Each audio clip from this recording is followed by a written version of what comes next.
Salam alaikum. Merci de me rejoindre pour cette nouvelle vidéo dans laquelle je vais corriger avec vous un exercice concernant le cours sur la chute verticale d'un solide. L'exercice est extrait de l'examen national 2019 pour l'option de sciences physiques, donc c'est la session de rattrapage. Comme d'habitude, on va commencer par la lecture de l'énoncé de l'exercice. Alors, l'étude des mouvements des solides dans le champ de pesanteur, donc c'est le champ gravitationnel, uniforme, permet de déterminer les grandeurs caractéristiques de ces mouvements, donc les grandeurs comme la vitesse et l'accélération. L'objectif de cette partie de l'exercice est d'étudier le mouvement d'une balle dans le champ de pesanteur uniforme. Alors, on lance verticalement vers le haut avec une vitesse V0, à un instant choisi comme origine des dates t égale à 0, une balle de masse m, un point A, comme vous voyez sur cette figure-là. Donc, ce point-là, il est situé à une hauteur h égale à 1,2 m, d'accord, du sol. On va étudier le mouvement du centre d'inertie G de la balle, d'accord, dans un référentiel, bien sûr, terrestre, considéré comme galiléen. On repère la position de ce point du centre d'inertie G à l'instant T dans le repère OK. D'accord? Vous voyez ici donc le repère OK qui est donc associé à l'axe OZ. On considère que les forces de frottement et la poussée d'Archimède sont négligeables. Ça veut dire que la seule force qui s'exerce sur la balle, c'est le poids, d'accord? Donc, en négligeant la poussée d'Archimède et les forces de frottement, il ne reste que la force du poids. Première question, définir la chute libre. Deuxième question, en appliquant la deuxième loi de Newton, établir l'équation différentielle vérifiée par la vitesse V du centre d'inertie G. Donc, on va commencer par répondre à ces deux questions avant de passer aux autres questions. Donc, la première question est simple, définir la chute libre.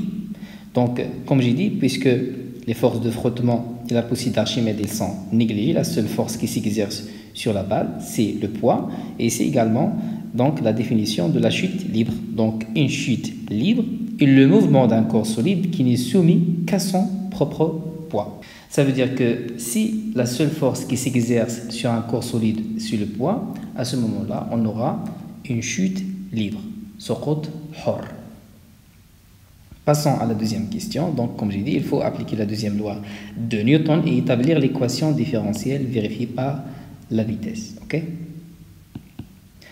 Alors, donc, comme d'habitude, on va commencer par les étapes pour appliquer la deuxième loi de Newton. La première étape, c'est de définir le système d'études. Donc, le système d'études ici, bien sûr, sur la balle.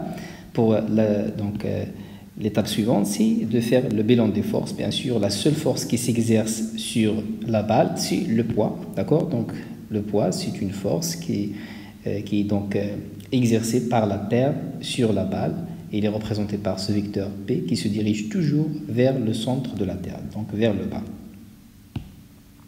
Alors, ensuite, on va appliquer la deuxième loi de Newton dans le repère qu'ils ont donné, donc OK, qui est lié à un référentiel terrestre supposé galiléen. Ça veut dire que la somme des forces extérieures qui s'exercent sur la balle est égale à sa masse fois son vecteur accélération. Donc, on va remplacer la seule force que nous avons ici, c'est le poids. Donc, on a P égale à M fois AG. Et on sait que l'expression de P, c'est mg. D'accord? Donc, on va écrire ça. C'est mg égale à M fois AG. Alors, on va simplifier ici par les masses. Il nous reste le vecteur champ de pesanteur égal donc vecteur accélération. Ce qu'on cherche ici, c'est l'équation différentielle vérifiée par la vitesse. Donc, il faut se débarrasser des vecteurs. Autrement dit, il faut projeter cette relation-là sur l'axe OZ. D'accord? Donc, pour G, le vecteur champ de pesanteur, donc, on va le représenter pour pouvoir le projeter correctement sur l'axe OZ. Donc, nous avons vu dans le cours que le vecteur champ de pesanteur, la direction c'est verticale et le sens c'est toujours vers le bas. D'accord? C'est toujours vers le bas parce que c'est la force, c'est le champ de gravitation exercé sur les objets qui sont à proximité de la surface de la Terre. Donc, voici une représentation de ce vecteur-là. Donc la projection sur l'axe OZ, vous voyez que les sens, ils sont opposés. Et donc la projection de G sur l'axe OZ, ça nous donne moins G. D'accord? Je vais l'écrire ici. Donc moins G égale AZ, qui est donc l'accélération, tout simplement suivant l'axe OZ.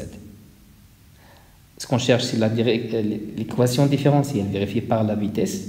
On sait que l'accélération, c'est la dérivée par rapport au temps de la vitesse, d'accord? Donc on va remplacer hg par d2v sur dt et on obtient donc l'équation différentielle vérifiée par la vitesse, et c'est la réponse à cette deuxième question de l'exercice. Passons à la troisième question de cet exercice. Alors montrer que l'équation horaire du mouvement de G est s'écrit sous cette forme-là. D'accord? Donc on cherche ici l'équation horaire du mouvement. Bien sûr, il y a deux méthodes pour le faire. Soit vous commencez par disons, l'équation différentielle vérifiée par la vitesse que nous venons juste de trouver ici. Soit vous décrivez le mouvement, la nature du mouvement de la balle, à partir duquel donc, vous pouvez écrire directement l'expression générale de l'équation horaire et utiliser bien sûr les conditions initiales pour déterminer les constantes. D'accord? Donc je vais vous montrer les deux méthodes. Commençons d'abord par le point de départ comme l'équation différentielle vérifiée par la vitesse. D'accord? Donc voici l'équation que nous venons juste de trouver dans la première question. Donc avant de trouver z, donc vous savez que z c'est la position, donc et on sait que la vitesse c'est la dérivée par rapport au temps de la position, d'accord? Mais avant donc déterminer z, il faut déterminer l'expression de v, de la vitesse, d'accord? Ce qu'on va faire, donc on va intégrer cette relation-là.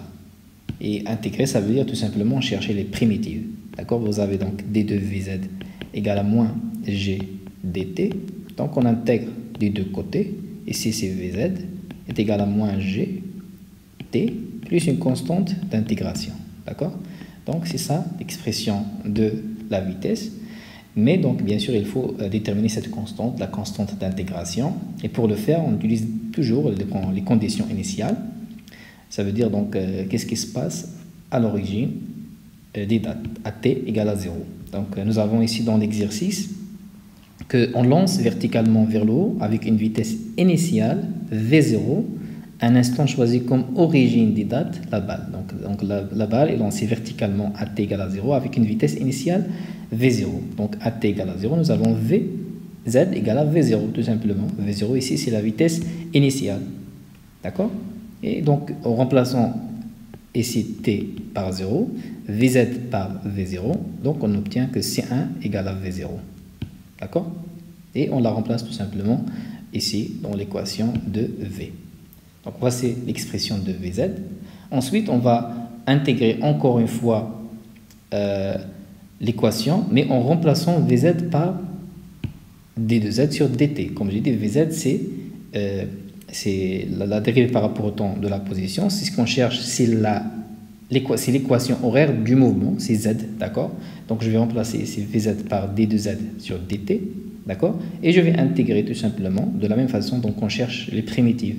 Donc ici, je peux écrire cette équation-là comme ça, d'accord? Donc c'est d2z égale à moins g t dt plus v0 dt, d'accord? J'ai déplacé tout simplement dt ici. Donc en intégrant des deux côtés, d'accord? On aura donc ici c'est z, ici c'est moins g, donc la primitive de t c'est t carré sur 2, d'accord, plus v0t, d'accord, normalement il faut mettre v0 c'est une constante, il faut mettre l'intégration ici, plus une constante d'intégration, d'accord, donc voici l'équation de z, d'accord, donc c'est ce que vous voyez ici. Ce qui reste, donc, c'est tout simplement déterminer la constante C2. De la même façon, on va utiliser les conditions initiales, donc à t égale à 0. Donc, à t égale à 0, la balle est située à une hauteur h égale à 1,2 mètres. D'accord? Donc, c'est ici, à ce point-là, le point A. Autrement dit, ZA. D'accord? Donc, à t égale à 0, la balle est ici, à cette position, la ZA. C'est la position initiale de la balle. D'accord? C'est la position initiale de la balle. Donc, Z ici est égal H, comme vous voyez sur la figure. D'accord? Et donc, tout simplement, il faut remplacer ici T par 0, ici par 0. Z, c'est tout simplement H. Et donc, C2 est égal tout simplement à H. D'accord? On va l'écrire tout simplement ici dans l'équation pour trouver finalement l'équation qu'ils ont demandée. D'accord? L'équation horaire du mouvement de G. Donc, voici la réponse à cette troisième question. Comme j'ai dit, donc, si vous connaissez la nature du mouvement, vous pouvez écrire directement l'expression de l'équation horaire. D'accord? Ça veut dire, donc, ils ont mentionné dans l'exercice, donc ça c'est la deuxième méthode, que la trajectoire de la balle est rectiligne. Et nous avons déjà trouvé que l'accélération, c'est tout simplement moins g, donc c'est une constante. Et lorsque la trajectoire d'un solide est rectiligne et l'accélération est constante, donc dans ce cas, on sait que le mouvement de la balle est rectiligne, uniformément accéléré ou bien varié. Et donc ici, vous avez le droit d'écrire directement dans ce cas que l'équation horaire du mouvement de la balle est donnée par cette expression-là. D'accord? Donc ce qui reste ici, c'est tout simplement de déterminer V0Z et Z0 en utilisant exactement les conditions initiales comme nous l'avons vu ici. D'accord? Donc vous pouvez le faire. Donc ça, c'est un peu plus simple. D'accord? C'est 3 lignes. Vous pouvez répondre à cette question-là. Passons à la question suivante, la question numéro 4. Alors, la courbe de la figure 2, celle-ci, représente les variations de la vitesse en fonction du temps. En exploitant le graphe de cette figure-là, écrire l'expression numérique de la vitesse Vz, donc, est en fonction du temps. D'accord? Donc, l'expression numérique, il faut donc avoir les valeurs numériques dans l'équation de la vitesse. D'accord? Alors, donc, on va répondre à cette question-là. Donc, remarquez ici que la courbe donc, de cette figure-là, donc, elle ne passe pas par l'origine. D'accord? Donc, l'origine est ici. Donc, cette figure, donc, la droite ici, elle ne passe pas par l'origine. Et donc, nous avons une fonction affine. D'accord? Et la fonction affine, donc on sait l'équation mathématique qui représente en général cette fonction-là, elle est donnée par donc, cette relation-là. Donc vous avez, donc normalement on écrit ça, c'est y égale à ax plus b, d'accord? Y ici donc c'est vz, x c'est le temps, d'accord? Donc c'est ce que vous voyez ici. Et encore, donc une fois on peut utiliser la condition initiale pour déterminer b, donc c'est simple. Donc AT égale à 0, nous avons dit que la vitesse c'est la vitesse initiale, Vz égale à V0, d'accord? Donc ici j'en place T par 0, on obtient que Vz égale à V0. Donc je remplace ici T par 0, Vz par V0, et donc V0 égale à B, d'accord? Alors donc Vz égale à AT plus V0, donc voici l'équation de la vitesse. Mais donc ici on cherche, donc là ils ont dit la forme numérique, disons l'expression numérique, d'accord? L'expression numérique, ça veut dire il faut déterminer A, il faut déterminer la valeur de V0, d'accord? Et nous avons déjà vu que l'expression de V, donc c'est moins GT plus C1, donc vous avez ici, non c'est moins GT plus V0, donc en comparant ici, donc on peut dire que A c'est moins G. C'est ce que nous avons trouvé ici dans la deuxième question. Donc A, c'est moins G. Et déjà, donc vous remarquez ici que nous avons une courbe, donc la courbe ici est une fonction décroissante. Donc A ici, qui est le coefficient directeur, il doit être négatif. Donc même en comparant cette équation-là avec celle-ci, on sait que A, elle doit être négative. Donc c'est moins G.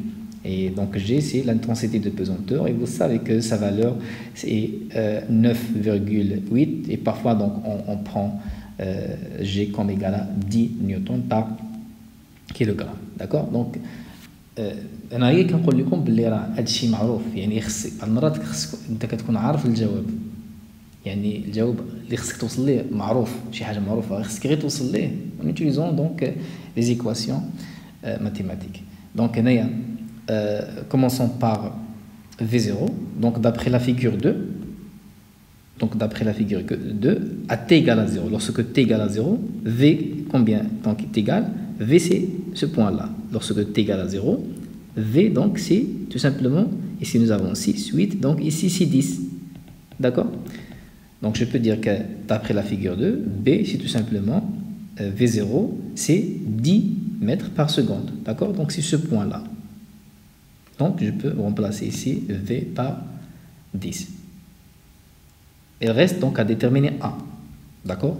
Le coefficient directeur, c'est tout simplement, donc on sait que c'est l'accélération. Donc A, comme j'ai dit, c'est le coefficient directeur de cette droite-là. Et normalement, pour le déterminer, en exploitant le graphe comme ils ont demandé dans la question 4, donc on sait que le coefficient directeur, c'est la variation des ordonnées divisée par la variation des abscisses. Donc les ordonnées ici, donc elles représentent la vitesse, et les abscisses elles représentent le temps. D'accord? Donc à partir de cette figure-là, donc je vais choisir deux points qui sont faciles à lire, bien sûr. Donc je vais prendre ce point-là parce que je sais que, donc je vais l'appeler le point A. Donc l'abscisse qui correspond à ce point-là, c'est 0, d'accord? Et l'ordonnée, c'est tout simplement 10, d'accord? 10 mètres par seconde. Et je vais prendre aussi donc ce point-là qui est simple donc, à lire, d'accord? Donc je vais l'appeler le point B. D'accord? L'abscisse de ce point-là, donc c'est 0,2, 0,4, 0,6, 0,8. Ici, c'est 1. Donc l'abscisse, c'est 1. Et l'ordonnée, c'est 0. L'ordonnée, c'est 0. D'accord? Donc maintenant, il reste à calculer le coefficient directeur en utilisant ces deux points-là. D'accord? Comme j'ai dit, la courbe est une fonction décroissante. Donc A, le coefficient directeur, il doit être négatif. Alors, nous avons A est égal à la variation des ordonnées. La variation des ordonnées. Donc, l'ordonnée du point B moins l'ordonnée du point A. C'est 0 moins 10 divisé par la variation des abscisses. Donc, l'abscisse du point A qui est 1 moins l'abscisse du point donc l'abscisse du point B moins l'abscisse du point A. C'est 1 moins 0. D'accord? Donc, bien sûr, c'est 10 sur 1 qui est égal à 1 moins 10. Donc, moins 10 mètres par seconde carré. Et donc, on la remplace tout simplement, on remplace les valeurs numériques, moins 10 et 10 dans cette équation-là. Nous avons Vz est égal à moins 10T plus 10. D'accord? Moins 10 ici, bien sûr, c'est la valeur de l'intensité de pesanteur, comme j'ai dit. Alors, voici la réponse à cette quatrième question. Donc, c'est l'expression numérique de la vitesse. Passons à la question suivante, la question numéro 5. Alors, le centre d'inertie G passe au cours de la montée, ça veut dire au cours de la montée de la balle, par le point B. D'accord? Donc le centre d'inertie G, il passe par le point B. Lors de la montée de la balle, il part par ce point-là. Il passe par ce point B,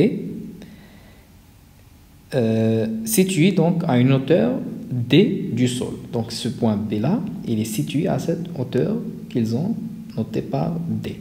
D'accord? الارتفاع من الأرض تحت le point B هو هذه المسافة D. هو هذا الارتفاع D. D'accord? Avec une vitesse VB égale à 3 mètres par seconde. Ça veut dire la vitesse de la montée de la balle, V est égale, V, donc au point B égale à 3 mètres par seconde. Montrez que D égale 5,75 mètres. Donc l'objectif de cette question, c'est de calculer D, d'accord, cette distance-là.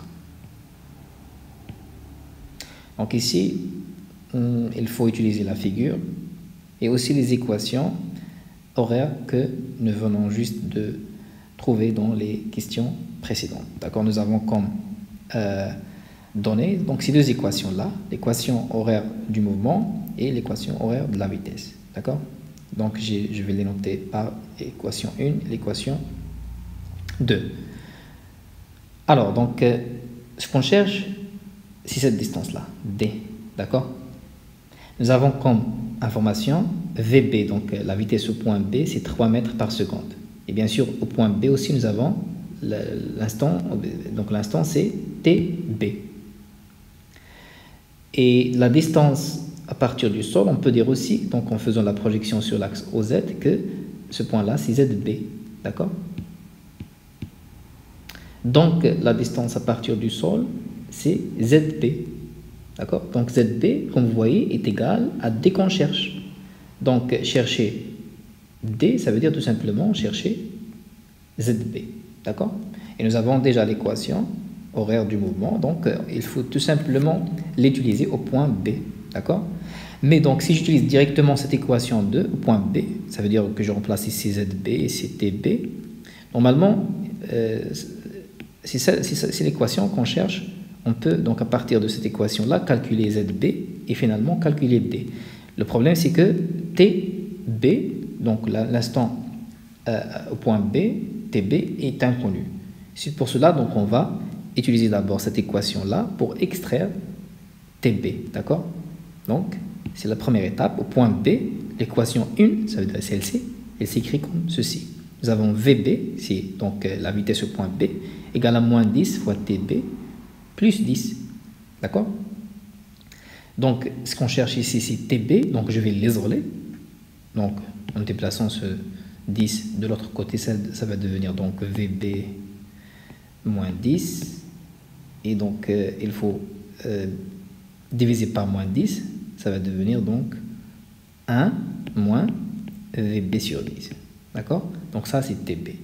Donc, TB, c'est 1 moins VB sur 10. VB, donc, ils ont donné ça dans cette question-là, c'est 3 mètres par seconde. Donc, il suffit tout simplement ici de faire l'application numérique. Nous avons TB égale à 1 moins 3 sur 10, ce qui donne finalement TB égale à 0,7 secondes. D'accord? Donc, voici TB. Et maintenant, on peut utiliser la question, disons l'équation 2 au point B, ça veut dire ZB, et ici remplaçons T par TB pour tout simplement trouver ZB et par conséquence la distance D qu'ils ont demandé. D'accord? Alors, au point B, nous avons l'équation 2, et il s'écrit sous cette forme-là. Donc, j'ai remplacé tout simplement Z et T par, donc en ajoutant les indices B, pour dire que nous sommes ici, d'accord, au point B. Et ensuite, il faut tout simplement utiliser le fait que dans la question précédente, on sait donc que l'accélération donc A égale à moins G, d'accord? Je vais l'écrire tout simplement. Nous avons A égale à moins G, d'accord? Et A, c'est moins 10. Ça veut dire quoi? Ça veut dire tout simplement que G est égal à 10 mètres par seconde carré. D'accord? Donc nous avons moins G égale à moins 10, ça veut dire que G égale à 10. D'accord? Alors nous avons maintenant la valeur de G, nous avons la valeur de TB. Pour V0, donc nous l'avons aussi, donc je crois que oui, V0 c'est tout simplement B, c'est 10 mètres par seconde.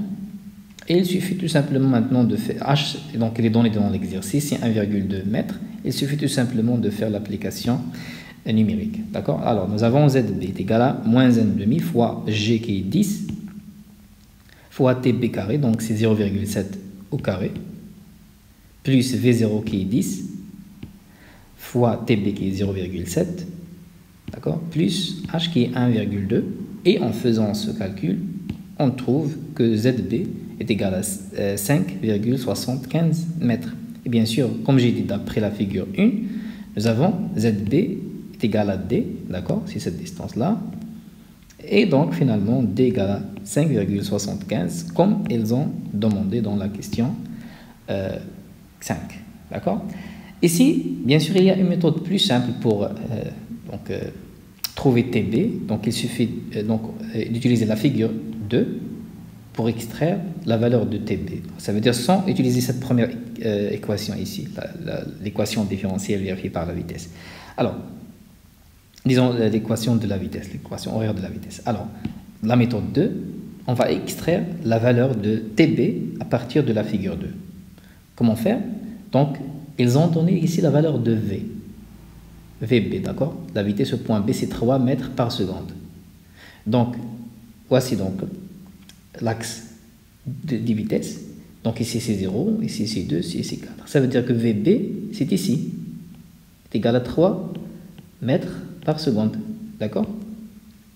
Donc, VB est égal à 3 mètres par seconde. Et donc, je vais faire la projection pour trouver T. Et c'était donc c'est 0,7. C'est exactement la valeur que nous avions ici. Nous avons calculé numériquement. Donc à partir de la figure, je peux extraire la valeur de TB, donc c'est 0,7 secondes. Et donc il faut tout simplement la remplacer dans l'équation 2 et le reste c'est le même. D'accord? Donc vous pouvez tout simplement utiliser cette deuxième méthode pour répondre à cette question. Passons à la dernière question, la question numéro 6. Alors on lance de nouveau un instant choisi comme nouvelle origine des dates égale à 0. On lance donc verticalement vers le haut la balle du même point A avec une vitesse initiale V0' égale à 8 mètres par seconde. Ce qu'on veut savoir, avec cette nouvelle vitesse initiale, est-ce que le centre d'inertie de la balle atteint le point B? Parce que donc au début, on a lancé la balle du point A, d'accord, avec une vitesse initiale V0, et on a calculé donc sa valeur. Donc V0 c'était combien? D'accord, c'était 10 mètres par seconde. D'accord, V0 c'est B, c'est 10 mètres par seconde. Donc avec 10 mètres par seconde, la balle atteint le point B. Maintenant, avec V0' est égal à 8 mètres par seconde, on veut savoir est-ce que la balle va donc atteindre le point B ou non. D'accord? Donc ici, il y a deux méthodes pour le faire. Soit, donc, on va choisir, on va supposer que la balle arrive à un point C, par exemple, qui est au-dessous du point B. D'accord? Donc, juste pour comprendre, je vais donc choisir ce point C ici et calculer donc la distance, cette distance-là, ou bien ZC. Si je trouve que ZC égale à ZB, bien sûr avec cette nouvelle vitesse, alors je dirais qu'avec la nouvelle vitesse, la balle atteint le point B. Donc d'accord? Ça veut dire que le point C n'est pas ici, c'est le point B. Soit donc on va supposer que la balle atteint le point B. À ce moment-là, donc on va résoudre une équation de deuxième degré. Donc on va les voir. Donc je vais commencer par la première méthode et vous allez voir. Alors, pour la première méthode, bien sûr, la première information que nous avons, il faut donc dire que la vitesse initiale de lancement a changé, donc de V0 égale à 10 mètres par seconde à V0' égale à 8 mètres par seconde. Heureusement, nous avons les équations horaires du mouvement, donc l'équation horaire de la vitesse et aussi donc l'équation horaire du mouvement. Donc, avec cette nouvelle vitesse, V0', je vais supposer que la balle s'arrête à un point C. Donc, vous pouvez donc montrer ce point C sur la figure, là où vous voulez. Donc, ça, c'est pas important. Alors, pour moi, je vais choisir le point C ici, d'accord? Bien sûr, la projection sur l'axe OZ, ça nous donne ZC, donc c'est la hauteur ou bien la distance du sol. Donc, c'est la distance qu'on cherche. Je vais calculer cette distance-là. Et si je trouve que ZC égale à ZB, ça veut dire qu'avec cette vitesse initiale, la balle donc arrive au point B. Et donc ça, c'est pas la bonne position pour C, c'est tout simplement le point B. D'accord? Ici, donc, dans la question précédente, nous avons appelé cette distance grand D. Donc, je peux dire que, par exemple, j'ai ici D minuscule, c'est la distance du sol vers le point D. Et bien sûr, D, c'est tout simplement ZC. Et bien sûr, donc, puisque je suppose que la balle s'arrête ici au point C, ça veut dire que la vitesse VC égale à 0. D'accord? Donc la balle s'arrête au point C, ça veut dire que VC égale à 0. Donc voici les informations que je vais utiliser pour répondre à cette question. Nous avons les équations horaires du mouvement, donc de la vitesse et du mouvement. Donc ce qui change ici, vous voyez que c'est V0, maintenant c'est 8 mètres par seconde. Avant, donc c'était 10 mètres par seconde, d'accord? Et pour Z, ici, ZC, donc je vais remplacer T par TC, d'accord? Et V0, c'est toujours V0'. D'accord? Donc c'est ce que vous voyez ici. Nous avons ZC égale à moins 1 demi-G, TC carré, plus V0', TC plus H. Donc ce qu'on va chercher ici, pour calculer ZC, donc il faut calculer TC, le temps, d'accord? Donc cherchons l'instant TC où la vitesse VC de la balle s'annule. D'accord? Donc ça c'est simple, donc je vais utiliser l'équation 3. VC c'est 0 au point C, d'accord? Donc 0 égale à moins 10 TC plus 8. Donc il suffit tout simplement d'isoler TC et donc calculer sa valeur. TC c'est 8 sur 10, d'accord? Et donc TC c'est 0,8 secondes. Donc il faut tout simplement remplacer maintenant TC dans l'équation 4. D'accord? G, donc, c'est 10. mètres par seconde carré, donc on connaît sa valeur. H, donc il est donné dans l'exercice, c'est 1,2 mètres, donc il reste à faire l'application numérique, d'accord? Alors nous avons ZC égale moins 1,5 fois G qui est 10 mètres par seconde carré, fois TC carré, donc c'est 0,8 au carré, plus 8 fois TC, donc qui est 0,8 secondes, plus H qui est 1,2 mètres. Donc en faisant ce calcul, on trouve que ZC égale à 4,8 mètres. Et donc, bien sûr, on a ZB est égal à D égale à 5,75 mètres. Ça veut dire que ZC est inférieur à ZB. Je peux dire aussi que donc D minuscule est inférieur donc à D majuscule. Ça veut dire quoi? Ça veut dire tout simplement que le centre de gravité G de la balle n'atteint pas le point B. D'accord? يعني فاش لونسينا la balle avec la vitesse v0' ما وصلاتش للبوان B. d'accord؟ وقفت هنايا المهم فدنا واحد ديال زد سي اللي هي 4.8 متر. d'accord؟ هنايا زد سي قال 4.8 متر وهنايا زد بي قال 5.75 متر. d'accord؟